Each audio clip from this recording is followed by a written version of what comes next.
You ask Tiger to solve. This deals with linear equations with one unknown. The final result is k equals -622/55. Let's solve it step by step.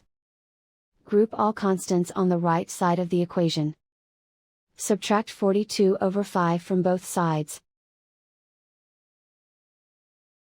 Group like terms. Combine the fractions.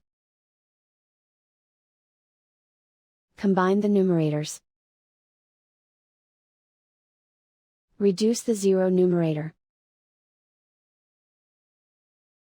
Simplify the arithmetic. Find the lowest common denominator.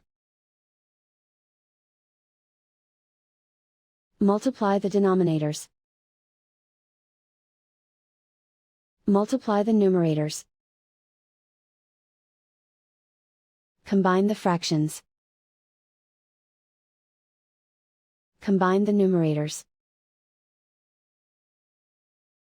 And so the final result is k equals -622/55.